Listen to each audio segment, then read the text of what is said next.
Hola, hola, muy buenas tardes familia, que el Señor los bendiga y los guarde, que los cubra y prepare nuestros corazones para compartir la palabra del día de hoy, ¿verdad? Vamos a ponerlo en manos del Señor para que tome control, para que seamos edificados conforme a su palabra y vamos a ponerlo en sus manos. Señor, te damos las gracias, Padre. Gracias por un día más. Gracias, Señor, por la oportunidad de compartir tu palabra, de crecer con ella, de alimentarnos, Señor, espiritualmente, de fortalecernos. Gracias, Señor, por habernos dejado tu palabra, porque es esa luz que nos guía en medio de la oscuridad y ese alimento que nos fortalece para no ser débiles en la carne. Te damos gracias, Señor, y te entregamos este momento en el nombre del Señor Jesús. Amén. Vamos a empezar leyendo una palabra de Lucas, capítulo 21, versículos del 29 al 33. Lucas 21, del 29 al 33, dice así. También les dijo una parábola. Mirad la higuera y todos los árboles. Cuando ya brotan, viéndolo, sabéis por vosotros mismos que el verano está ya cerca. Así también vosotros, cuando veáis que sucedan estas cosas, sabed que está cerca el reino de Dios.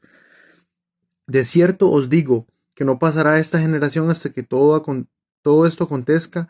El cielo y la tierra pasarán, pero mis palabras no pasarán. Amén. Sabemos que esta palabra es profética, que se refiere al final de los tiempos, ¿verdad? Pero también el énfasis con el que quería compartir esta palabra es cómo el Señor está siempre dándonos mensajes a través de la naturaleza, ¿verdad? Y cómo la naturaleza nos da un montón bueno, no solo evidencia de la inteligencia de Dios a la hora de su funcionamiento, de cómo fue creada, ¿verdad? Sino también de los mensajes y propósitos que se esconden en ella, ¿verdad? No es casualidad que exista la luz y la oscuridad, el día, la noche, el frío, el calor. No es casualidad que todos los factores de la naturaleza nos den mensajes, ¿verdad? ¿Verdad? El diseño perfecto de Dios de todas las cosas está lleno de mensajes.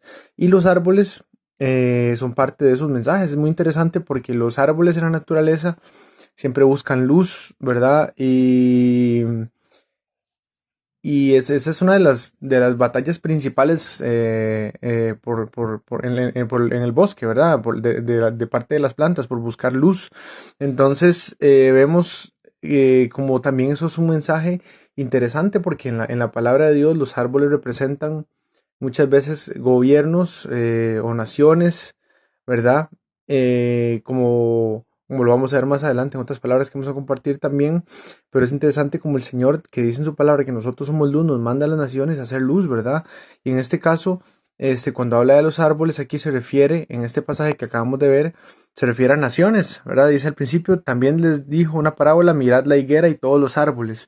Cuando hemos analizado el pasaje profético, por ejemplo en Mateo, no habla de todos los árboles, solamente hace referencia a la higuera.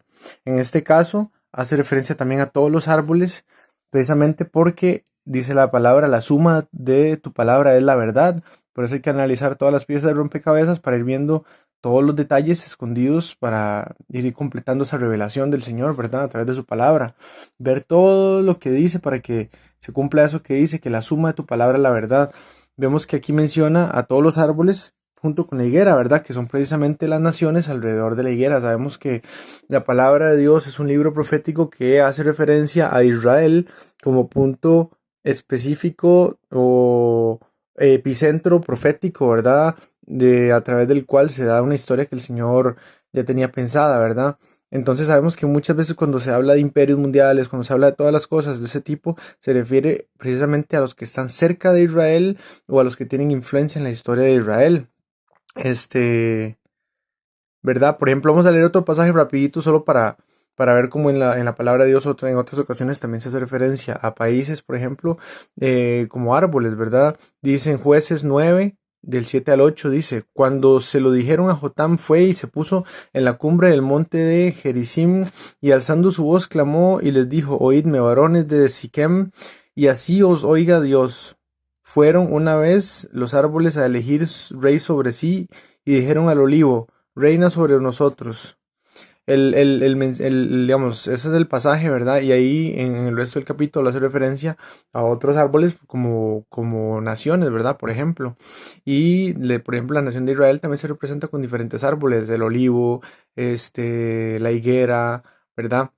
Entonces, vemos como el Señor sí hace referencia muchas veces a las naciones a través de los árboles. De hecho, que cuando Israel recuperó su tierra el 14 de mayo de 1948, que es cuando reverdece la higuera, que dice la palabra, y dice, mirad la higuera y todos los árboles. Es interesante porque todos los países alrededor de Israel obtuvieron sus independencias en una fecha muy cercana a la fecha en la que Israel recuperó su tierra, ¿verdad? Los demás países alrededor, más o menos entre el 43 y el 52, recuperaron bueno, o sea, establecieron su independencia, ¿verdad?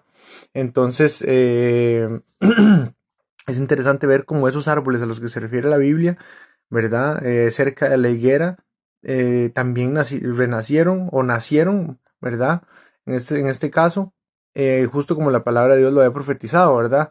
Entonces, es interesante cuando el Señor nos manda a hacer luz de todas las naciones, ¿verdad? Es como esa luz que alimenta el bosque, ¿verdad? Como el sol alimentando el bosque, llevando la luz por la que tanto se pelean los árboles y en este caso la verdad por la que tanto está confundido el mundo, ¿verdad? Hay que llevar esa verdad, tenemos que ser esa luz. Dice la palabra que no fue la luz hecha para ponerse abajo de la mesa, sino arriba para que alumbre por todas partes, ¿verdad? Eh, Vemos, por ejemplo, también que en Daniel capítulo 4 se compara a Nabucodonosor y su imperio babilónico con un árbol también, ¿verdad? Siempre representan naciones o gobernantes o en general. Vamos a compartir Juan capítulo 8 versículo 12. Dice Juan 8:12. Una vez más Jesús se dirigió a la gente y les dijo, yo soy la luz del mundo. El que me sigue no andará en tinieblas, sino que tendrá la luz de la vida. ¿Verdad? Sabemos que el Señor murió por nosotros, pero que luego nosotros vivimos por Él. Y por vivir por Él, tenemos que ser portadores de esa luz que Él quiere que llegue a toda la tierra, ¿verdad? A todas las naciones, a todos los árboles. Y dice en Hechos 13:47, Hechos capítulo 13, versículo 47, así nos lo ha mandado el Señor.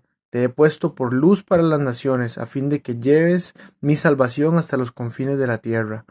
¿Verdad? Igual, sabemos que la luz llega hasta lo más profundo, ¿verdad? Atravesando hojitas, atravesando ramas, atravesando todo para llegar hasta lo más profundo y dar vida, ¿verdad? Que es el mensaje a través del diseño perfecto de la creación que el Señor nos quiere dar para que nosotros seamos como esa luz que alimenta el bosque y alimentemos a las naciones con su palabra, ¿verdad? Entonces, este es el mensaje que les quería compartir para que hagamos conciencia de que somos luz, de que la luz tiene que permanecer con sus propiedades, ¿verdad? Vitamínicas y alimenticias, así como para los árboles. Igualmente nosotros, para quienes oigan nuestras palabras, ¿verdad? Que mantengamos la palabra de Dios siempre en nuestra boca y seamos luz donde sea que el Señor nos mande, ¿verdad? Entonces vamos a ponerlo en su mano y darle gracias. Padre bendito, te damos gracias porque tu palabra es perfecta y es completa, Señor, y es un libro, como dice tu palabra, que no se entiende racionalmente, sino que se discierne espiritualmente. Te damos gracias porque nos has mandado señales proféticas, nos has mandado mensajes, Señor, a través de tu misma creación, de tu naturaleza, porque dice tu palabra que habiendo hablado muchas veces en otros tiempos, has hablado luego por tu Hijo, Señor, a que constituiste el heredero de todas las cosas. Pero sin embargo también tu creación está llena de mensajes para que los podamos ver y aprender de ellos. Por eso te pedimos que nos hagas sensibles a todos los mensajes que has puesto en tu creación para que sigamos viéndote en todas partes y descifrando todo aquello que tú nos has querido decir a través de lo creado. Te damos gracias, Padre, y te bendecimos en el nombre del Señor Jesús. Amén. Muchas bendiciones. Un abrazo fuerte.